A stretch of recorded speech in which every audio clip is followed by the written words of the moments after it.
The words cracked through the cold morning air like a whip, sharp, commanding, and utterly unaware of the storm they had just stirred.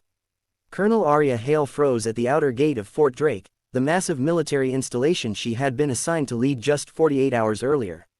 Her duffel bag hung off her shoulder, her dark hair tied back in a simple knot, and her uniform, unadorned except for the small insignia pinned to her chest, was hidden beneath a heavy jacket from her long overnight drive. But the two guards at the gate didn't see any of that. To them, she was just another civilian-looking woman trying to enter a restricted base at dawn. And to them, rules were rules. The hook tightens. "Ma'am," the younger guard repeated, stepping forward, "this is a high-security zone. You can't go in without authorization." Arya looked at him, really looked. Nervous shoulders, jaw clenched in fear of making a mistake, eyes flicking between her and the ID card in his hand. She recognized that tension. She'd lived that tension. "It is authorized," she said gently. "Look again at the date on the orders." He squinted, then frowned, then his face drained of color. But before he could speak, the older guard stepped in, towering, stern, and immovable. "You're not passing," he snapped. "Not until the commander approves it in person." Arya exhaled slowly. This was going to be an interesting first day. A leader with shadows. Fort Drake was her new assignment, but it wasn't her first command. Arya Hale had spent years in the field, combat zones, humanitarian missions, black ops coordination. She had led teams through hell. But 6 months ago, she had made a decision that haunted her. She had pulled her entire unit from a collapsing outpost minutes before artillery hit. 9 lives saved, 2 lost, 2 she still saw in her dreams. Since then, she had withdrawn herself, requesting reassignment after reassignment, until the High Command finally said enough and placed her here, Fort Drake, a base known for its discipline, its size, and its problems. She was walking into a storm of low morale, fractured leadership, and units that didn't trust each other. Maybe the universe was testing her. Maybe it was giving her a chance to make peace with the ghosts. "The gate incident. Call the commander," the older guard repeated. Arya swallowed a laugh. "I would, but he's not exactly picking up right now." "And why is that?" "Because," she paused, watching their faces. "I am your incoming commander." The silence that followed was so thick she could have cut it with a knife.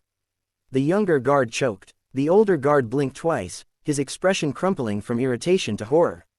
And then they both snapped to attention so fast their boots scraped against the concrete. "See Colonel Hale, we weren't informed you'd arrive this early. I like to see a place before the day gets noisy," she said softly. "It tells you more about the people than any report can." Her voice wasn't angry, but it wasn't soft either. It held the quiet steel of someone who had survived too much to waste energy on pride. "Permission to escort you inside, ma'am," the older guard stammered. Permission granted. First impressions. Fort Drake looked like a skeleton at sunrise, metal gleaming faintly, long shadows stretching across the ground. The guards led her to the headquarters building, where Major Torres, the acting Colorado, burst through the doors with breathless panic. "Colonel Hale, my apologies, we expected you at 0900. "It's fine," she interrupted. "Walk with me." Torres hesitated, then fell into step beside her. "What's the morale here?" she asked. He sighed. "Soldiers are tired. There's division between units, training's behind schedule, and, frankly, they don't expect strong leadership after the last CO was discharged." She nodded, exactly what she'd read, but hearing it out loud gave it weight. "And what do you expect?" she asked. Torres blinked at her sudden question.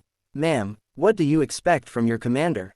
He swallowed. "Someone who sees us, someone who doesn't hide behind rank." Arya stopped walking, and she knew, right then, what she had to do.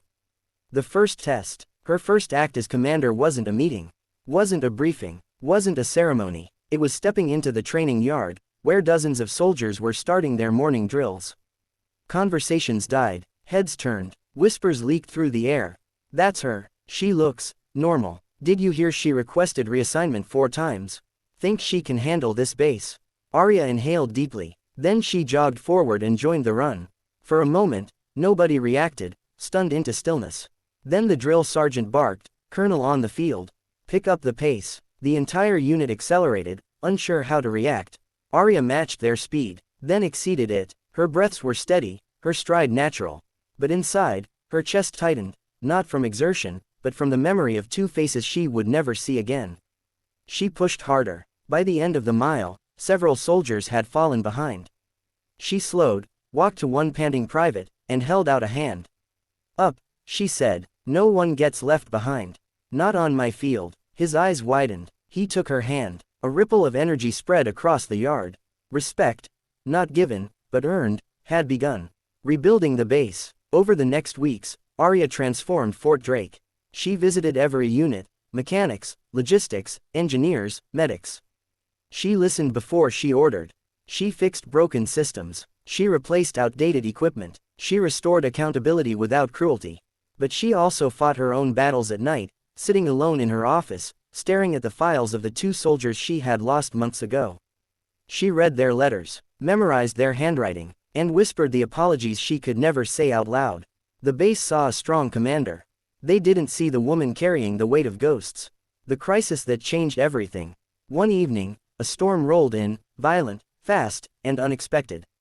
A transport convoy with 12 soldiers was stuck in a flooded ravine outside the base. Radio contact was weak. The rising water threatened to sweep the vehicles away. Arya didn't hesitate. "Prep rescue teams," she ordered. "Torres, you're with me." They raced into the storm. The rain hammered the windshield, lightning splitting the black sky. When they reached the ravine, the scene was chaos, mud sliding, water roaring, vehicles barely holding. The soldiers trapped inside looked terrified. Arya jumped out, soaked instantly, and shouted over the storm, "Ropes! Harnesses! Secure those trucks!" When one soldier slipped near the edge, she sprinted across the mud, grabbing him just as the ground gave way beneath him. "Hold on," she yelled, muscles straining. Torres and 2 others hauled them back to safety. Within minutes, long, brutal, punishing minutes, they got every soldier out. Every single one. The moment the last soldier stepped onto solid ground, he collapsed to his knees, sobbing. "Ma'am, you saved us." Arya stared at him, really stared. 12 saved. Not 9, not 2 lost. Something inside her, unlocked. She wasn't failing. She wasn't broken. She was still a leader. A commander reborn. The next morning, the entire base gathered in the yard. Not because they were ordered. Because they wanted to see their commander. Torres stepped forward. "Colonel Hale," he said loudly, "the soldiers of Fort Drake request to speak." Arya's brows rose. "Speak." A young sergeant stepped out of the formation. "You ran with us. You listened to us. You fought for us. You saved our people last night. We just want you to know." He hesitated, then lifted his chin. "Ma'am, we're proud to have you as our commander." The shout that followed shook the ground. "Fort Drake stands with you, ma'am." Arya felt tears burn in her eyes.